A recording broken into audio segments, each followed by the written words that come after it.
it's like, of course, there's like a sense of like competition in the sense that we all want the role, but it's not like competition in like an I'm gonna crush you kind of competition. The main issue for me in the industry and the main thing that I feel is like I'm frustrated that projects only have one or two roles for us and that we feel like it's almost like they pit us against each other because we're always fighting for those one or two roles. But like my bigger issues with the industry, not with my peers. And I'm always happy that like as we all kind of grow in our own ways and find our own paths in the industry, we all do tend to come back together and do new projects, or we do things like this. And we open doors for other people.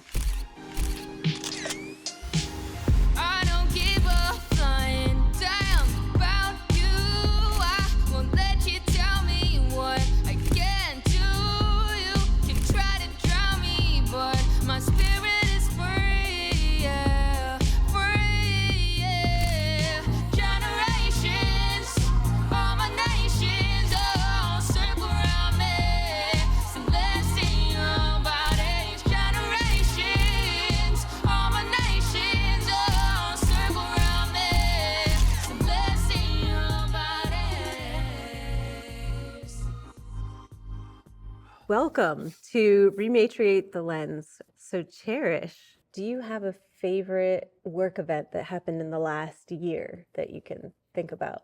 A favorite work event? That we all got back to work. That's a that good was one. like really scary. It was. COVID was awful, hey? Yeah. Like, oh my God, I should have maybe been a lawyer. What other skills do I have?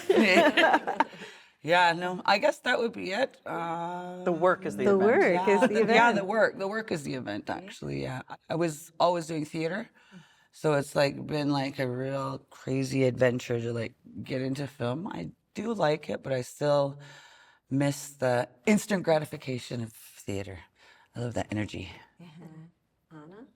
Similarly, just getting a job. I know. There's, you go through like such long periods of like quiet or like getting so close and then it falls through. And so just being able to work and finding like a real sense of like purpose, I guess, and in the work and knowing that you're working towards something was like highlight for me.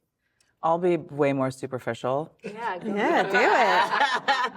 I really did enjoy the CSAs this year because, actually my favorite thing was we were nominated for Little Bird for research.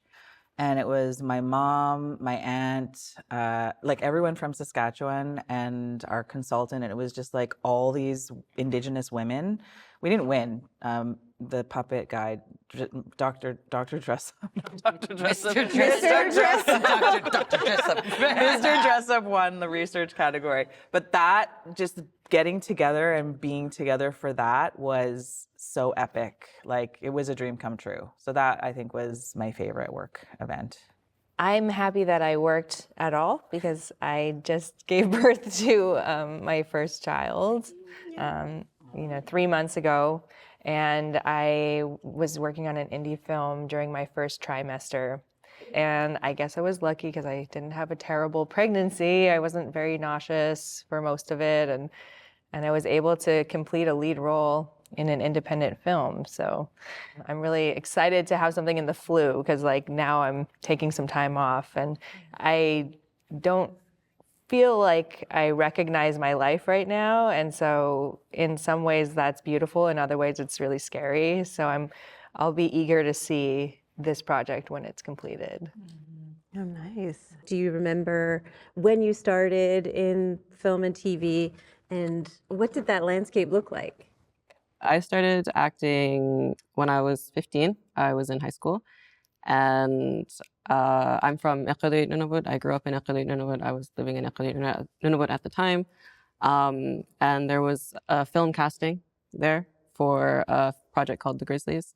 And I was in grade 10 drama class. And my drama teacher was like, Anna, I think you might like this. And I was like, me? I'm very shy. I'm very shy. So it was like, no way, no how. But I told my dad about it, and that kind of like set an expectation. So I went to the audition and ended up being part of it. And 3 years later, there was a movie that came out of it. And in the time that I have been acting, I've definitely felt quite a shift of like how, as a kind of young Indigenous actor, how youth are portrayed and how in a lot of stories, like the importance of youth within our communities is really being like highlighted, and how youth are like change makers. And, you know, early on in my career, it was quite a lot about like vulnerable youth or like youth that weren't in control of their own lives or in control of their own narratives. And now it feels like there's a shift where there's still definitely portrayals of vulnerable youth, but they're layered and they're meaningful and they're accurate, and not just like a one kind of tone version of what it means to like to struggle and to deal with like intergenerational trauma and how to kind of regain power over your life. It's because Indigenous creators are now more in control of our stories. We are more in control of our own representation. So I've definitely in my short time noticed a shift. But I'm very curious with you guys who have longer careers and who are kind of trailblazers in our industry, like how much you guys would have seen change. A lot. Yeah. I'd say, so I started at a similar age to you. I was 13, and I auditioned for a CBC miniseries that came through to Saskatchewan. There really wasn't a lot filming there at the time, and I hadn't really done any acting at all. And so I went to the audition because it was a period drama called Revenge of the Land that was looking for a Métis girl my age. And then so I did my audition, and I guess I didn't totally suck. And they asked me if I'd ever acted before, and I said no, but I'm signed up for a workshop next week. And they said, okay, take that workshop. And when I was at the workshop, they called and said that I got the part. So it was a really amazing, life-changing experience, especially when you're that age, I think, because it's such a delicate time, especially for young teenage girls, women, early, you know. And that's really when the acting bug bit me, per se. And I wanted to learn how to keep doing this because I had such a great experience on set. But similarly, many years went by after that where I didn't book. I maybe had like 2 auditions per year. I didn't understand that the industry wasn't set up for people like me to succeed. And I thought like, oh, I'm talented, I did a great job, like everyone says I did, so I'll have a career. But then, you know, reality kind of sets in. So then how do you keep going without those opportunities? And that's when I started working in theater and doing musicals and training in that way as a young person in dance, singing and acting. And I think that created a really positive space in my life as a young person. So like up or down, hardships, whatever it threw at me, I just thought it was worth it to keep sticking it in there. And 25 years later, I'm still doing it. So. Cherish, you would have come from the theater world to film. Yeah, my mom was an actress for a long time, so I used to watch her, and then she started to write. So then I became her actress. Hey, she'd be like, "I just wrote this script. Come in the kitchen. Come in the kitchen. Come in the kitchen." You know, and so I'd be reading all these things. But performance began like I was a stand-up comedian, like at 12 years old. And I used to like go and like do like these, these little like res parties. It'd be like, band office, here I am. Be doing all these things. But then I got really, really bad stage fright. And I think it's because I got to that age when you start to realize that people are looking at you. And I just like, holy, I'm a big, beautiful buckskin baby doll. It's just like, boom, I got big, like real fast, right? So then I felt really self-conscious because it was like, all the actresses are like way smaller than me, and it would just make me feel really like weird. So like movement classes and stuff like that would really bother me. So then I got real bad stage fright and I quit. I didn't want to do it anymore. It would make me like really, really like panicky, like we're at the point where every time I'd like go into like something, I just like start like dry heaving, like it was just like my nerves would be totally crazy. So it wasn't healthy for me. And it's because I didn't I wasn't like trained like to do it. I was just like, it was just like something that we did, you know, like I was like that cousin. I was like, let's put on a play, you know? And all of us would like be doing this with my cousins because you're on the res, you have like one channel, you know, like, and it's not always fun. So that's what we did. We'd make up stuff like that. And then I tried to go to university a couple times, college, and I was just like, ooh, that's not for me. I don't like that. And then I went to theater school to remedy my stage fright because it's something that I knew that I always wanted to do. So I moved to Toronto all by my lonesome from Alberta and went to theater school and started to figure out those things. And then now I'm here and I do some films now and then, yeah. So I enjoy it. I still really, really, really love theater though. I'll just always like go back to it. Yeah. It's one of those things, it's like when you have that muscle and you can feel breathing with people. Like it's such a weird feeling when you just like, and then the whole audience is like, and you got them and you know you got them. Yeah. And I'm just like, or you can hear the big snot inhalation. Yeah. Or it's like, or you like say something and it's like a real sad part and then you hear somebody go, and you're like, or there's one person in the audience, and you still put on the show of your life. Yeah. It really just gets real. It's like it doesn't matter. That's a real, that's an Edinburgh Fringe thing. It's like if you had like 12 people in your audience, you're kind of successful. Like, oh my God, they're sleeping. We're a chart busting buster. Just gonna keep going. That's for real, sleeping. Because our play was when we went there, it was like at 2:00 in the afternoon. And it was like after like all, and you know the old people that go to the theater and then they just finish lunch. So then you're sitting, you're talking about like this horrific stuff, and they're like, like right in front of you. And you're like, holy man, tough crowd. Jen, what about you? I started as a background performer. Like I was going to a performing arts high school. I was a dancer. That was what I wanted. I wanted to dance on stage and just like be on Broadway. And then at the school that I went to, they had like an open call audition and I lined up and I was like, that's cool. That would be cool to be a background performer. Sounds fun.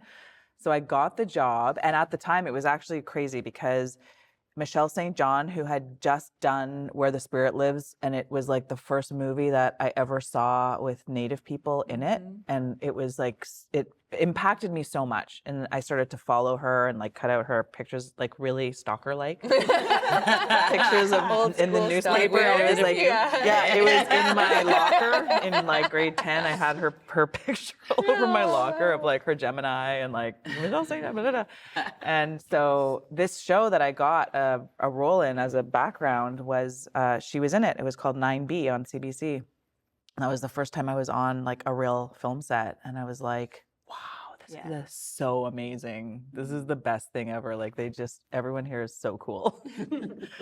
And that was my first impression of it. And then it just got worse from there. It was like a fun first experience. And then I just did a lot of background until I got my first agent. But like what has changed is like, it feels like a lot has changed, but also not a lot has changed. And for that reason, why we want to do tables like this, because, you know, keep seeing these conversations being had without us. And that's an indication of how little things have changed, I think. Yeah, just been inching it along, Yeah. all of us separately. So It's like people let's talk join about the forces. needle moving, Yeah. but then sometimes the needle, you know, when it skips backwards a bunch by accident, it's like hits a bump and then it goes boom. That's kind of what's been happening, I think. Yeah, too I many keep times. waiting for the other shoe to drop. Like, remember when natives were like really popular in the 90s and then they totally went away? It's every 4 years. Yeah. Every 4 years we're back in Coming style. back out. This time we're going to stay. Yeah, I hope so. Yeah, I hope so too. Was it hard for any of you to figure out how to get into the industry? Like Anna, we were talking about not knowing you needed an agent. Like how did you all figure out that part of it? Dude, it was so confusing. I remember Grizzlies had come out and had done well, and a few of us had gotten Canadian Screen Award nominations out of it. So it was like, all right, things are hot right now. Like people are like sending auditions, and I was like, I actually don't really know how to do an audition by myself. And then I sent an audition for a CBC series called Trickster and ended up booking that. And I remember being 18 years old, laying on the floor with my contract, flipping through and being like, signing everything. No idea what anything meant. Just kind of like, okay, that seems right. That's sure, why not? And like neither of my parents are industry people. Nobody in my family are industry people. So it was like, even when it came to like taxes, it was God. like, That's still hard, by the way. I was like, Dad, like, what do I do? And he was like, I don't know. I was like, okay. That mask. Just trying your best.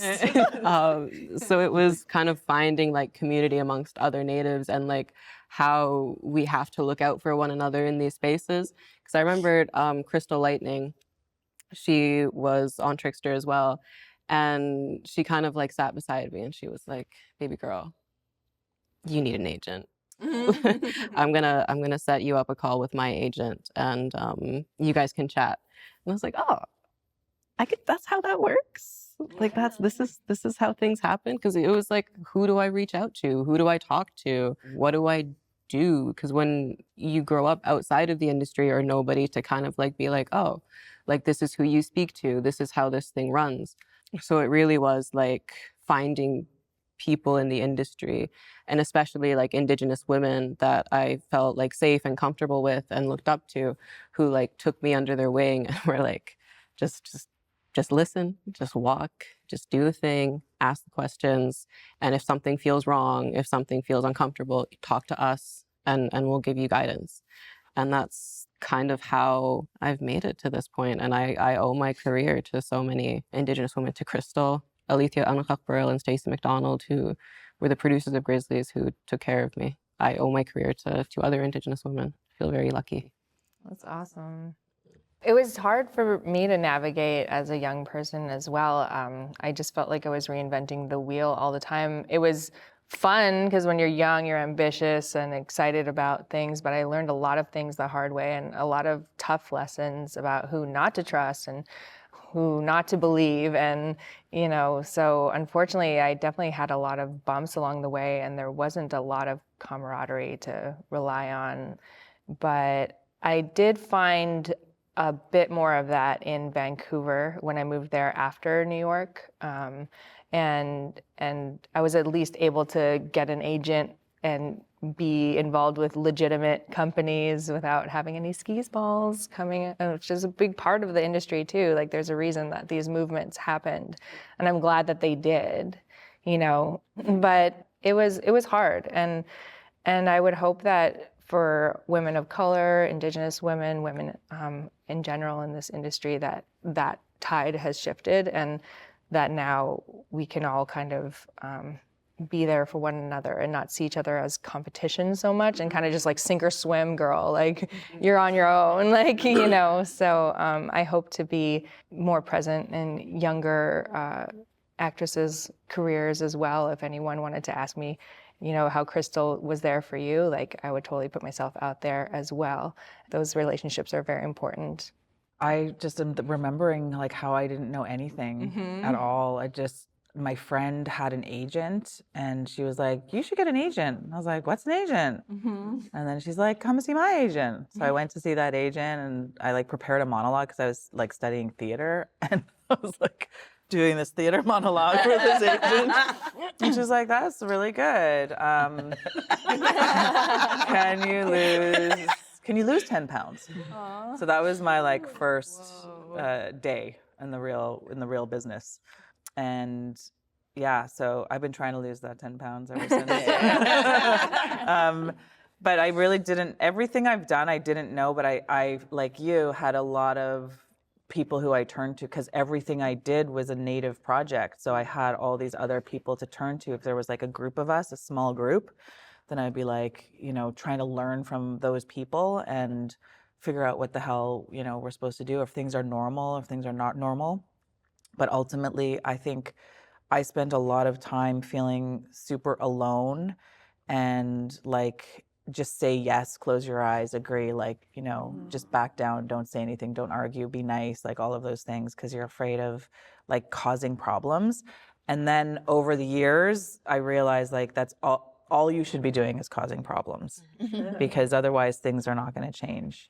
I was talking with somebody about this very thing because we were talking about when we were younger and we were like in theater and stuff like that. It was kind of really abusive. Like it was so awful. And it was like, it would be like, because it's always like, just say yes. Yes, and you know what I mean? And even if you're really super uncomfortable, and then you'd start feeling weird because you're uncomfortable and you're like, well, maybe it's not for me. Maybe I shouldn't do it. But you're uncomfortable because you're protecting yourself. You know, it's like that feeling. But I remember I was like, oh my God, like I think about some of the things sometimes. And I was like, I can't believe they were allowed to do that. Like, you know, like yell, like right at you and stuff like Oh this. yeah, This in front of one everyone. director- Like yeah, like just, or scapegoating. berate you right Oh, in front of God, people, like I just know. awful. This one director, she told me this one time, I was like crying. I started like crying, whatever, in the thing. Like I just, whatever we're talking about. And I got triggered. But I started crying and then she's like, what are you crying for? Go get a glass of water, take a walk or something. And I was like, I'm 7. It's like just doing like all these things. But she's like one of those kind, like, I feel like, Yeah, there's an old school. yeah, like it's like I feel fortunate that I know like a lot of like native companies and that the way that we do it, it's not so hierarchical, you know, like there's not like it's the big boss. It's more like of like a community thing. And I think that's why it works. You know what I mean? Like, and that's where it's like, that's where success comes from, like successful projects. It's because everybody's chipping in. They want everybody to be good, you know? But also, it hasn't even been till like recent that we've been actually getting like really good parts written for us, right? Because it's like, oh my God, by the time I was like 20, I died like 7 times. Yeah, You know what I died mean? so Like- many times. Just real good at it. Yeah, Just a pretty feel death. terrible. You're like, yeah, but that was like awful. And I just like, I would get so discouraged. That's a good point, though. The anti-Indigenous racism doesn't just happen in real life on set. It starts on the page. It starts in the room where they're writing these characters, and then it lands on the set with the actors and whatever. Yeah, it's And then everyone knows like why you're there and what you're there to do, and they treat you like weird, and then you become like this educational person that everyone. And then they come up to Or you. they And look then at you you like this, you're like, everyone just trauma dumps on you and they like Yeah. tell you Or all their ask you terrible point stories. blank questions like Yeah, while you're yeah. preparing Yeah. for your own scene, and you're or they like, don't think you're a real actor. Like even Oh, though you yeah, have yeah. more experience, they're like, what else do you do? right. This one Do you woman do told me this? Is one this your time, she was first like, time? You speak Yeah. English so well. I got that Yeah. too. And I was like, what? the It's no incredible. accent. That was one of the things actually that came up in conversation recently was when you're an actor on a show and in a big role, let's say, and then there's like the big native scene, and everyone is in regalia or in ribbon skirts, and then you get sent to the extras tent. Yes, Like definitely I'm pretty happened sure to me. that happens I to think everybody. It happened to everyone. It's like On your own hopefully show. it doesn't happen to you. Yeah, you just But have no. one line. Yeah. It's like, I made it. Does anyone here see each other as competition or sisters? Or, you know, what does happen if you're going up for the same role? What does that look like? Fight to the death. Just really acting hard. I was like fortunate though, like growing up. I didn't find it to be like a competitive thing because I played sports. That's competitive, you know. Like I played basketball like since I could walk, you know, and so it's like I'm kind of a provincial champion. So that was competitive to me. But in theater and acting like that, I don't find it like that. I'm actually like it makes me super proud, you know, when you see somebody and you're like, oh my God, look what they did. Look what they did. Or look what they're doing, you know. And it's like we're all pulling each other to do it. Yeah, so I think And it then is. you're like, where was my audition? Just Yeah. kidding. You'll be like, you know, I act. Just calling people. Firing your agent. Yeah, just like, wow. I'd say it was set up to be a competitive industry, and especially with women, there's usually like one female role or like one woman of color or one Indigenous woman in the project. So it is a little hard not to see it as a competition sometimes because you keep on getting this close and it's like the same 5 people or 4 or 3 people that make it that far, and then one of them gets it and not you. And then sometimes you're the one getting it maybe, and somebody else probably feels that way about you. And I guess it's more about like a love of the work and wanting to succeed, but also I do find that there is a sisterhood as well, and it can be a very supportive environment once you get to know each other. Yeah, definitely. I feel like when when I think about it, it's like, of course, there's like a sense of like competition in the sense that we all want the role, but it's not like competition in like an I'm going to crush you kind of competition or that sort of thing. It's going to go to one of us. And when you're auditioning for something and you like see the kind of description, you're like, all right, I know exactly who else is auditioning for this, and I wish them the best. And if somebody else gets it over you, I don't feel that like, oh my God. Her again. It's more of like, I'm so happy for her, because the main issue for me in the industry and the main thing that I feel is like, I'm frustrated that projects only have one or two roles for us, and that we feel like it's almost like they pit us against each other because we're always fighting for those one or two roles. But like, my bigger issues with the industry, not with my peers. And I'm always happy that like with each person that gets a role in each project that comes out, that we all kind of get to rise together and we create new opportunities. And as we all kind of grow in our own ways and find our own paths in the industry, what I've noticed is we all do tend to come back together and do new projects, or we do things like this, and we open doors for other people. And, you know, sometimes I'll get an audition and I'll be like, oh, hey, did you get that audition as well? Okay, no, you didn't? Okay, let me connect you with show this. up in buckskin. Yeah. The same audition. Can we do it together? Totally. But it's like that thing of like, oh, you didn't get the audition. Well, like, let me connect you with somebody who can get you into that room, because I think, you know, I want it for myself, but I also want it for you. And the more people in the rooms, and the more that they realize that there's so many of us here, and there's so many of us who are so talented and are striving towards careers, that hopefully more opportunity will come for all of us. Well, and I think that's kind of a good segue to Jen. You transitioned from being an actress into focusing more on producing and being behind the camera in a creative way. And that is one way to address that issue of being tokenized, of being the only one allowed to go in these spaces that weren't really designed for us.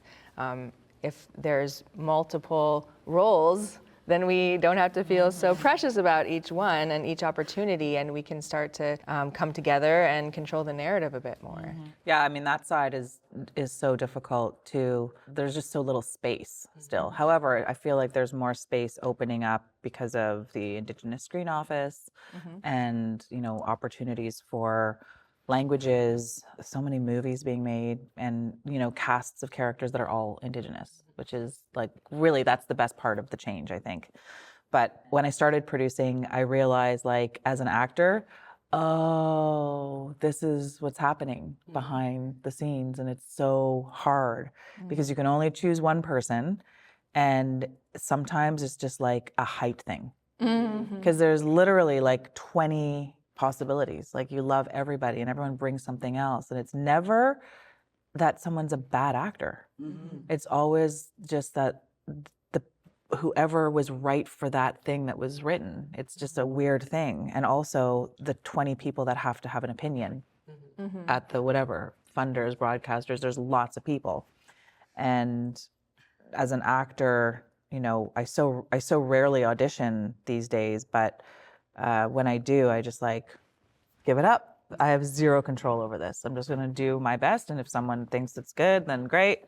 If not, like, I gotta focus on this stuff here, because doing the auditions, like how you guys, you know, do them full time, that is part of the reason why I knew I couldn't do that full time, because it's just too, it felt like it would cause more harm to our community if some of us weren't branching out to like create something, because we can't just all be going for the same role all the time that someone else is creating that isn't even Indigenous, you know. So yeah, I'm happy, you know, with the choices that I made, and lucky to get on camera sometimes, but I do not like auditioning. It is so difficult. I get so, like, I suddenly forget how to act. Oh, I feel that. I'm always like, Whoa. I'm like, I promise when I get to set, it's going to be fine. But like right here, right now in this like room, Just give me the role. just give it to me, and I promise I'm going to be good at it. I Swear to God. have like, I swear to God. like a quarterly crisis every year where I'm like, I just can't do it anymore. I can't. There's another rejection. Or like you get so close, and it's just like the amount of rejection that you go through in this industry, and to never hear why. And to always be told you weren't the one, but it's never like you did fine, you're just not the one. It's always just like no. And it's like the heartbreak, and it's like the heartbreak and like constantly wondering if you're good enough. And then, you know, there's like that thing of like, don't tie your self-worth to like the auditions that you do or the projects that you do or what you get. And it's like, obviously, but I can't help it because as actors, we're constantly craving that validation of like, you did a good job, like you did a good role, you did a good performance. There's like so many times where I'm like, I don't know if I'm cut out for it because it really, really wears you down. Yeah, definitely. I have that too. Every few months. It's like, I'm done. What am I doing? Just retiring every 4 months. I'm done. This is my last project and I'm out. Cherish. Okay, I'll read it.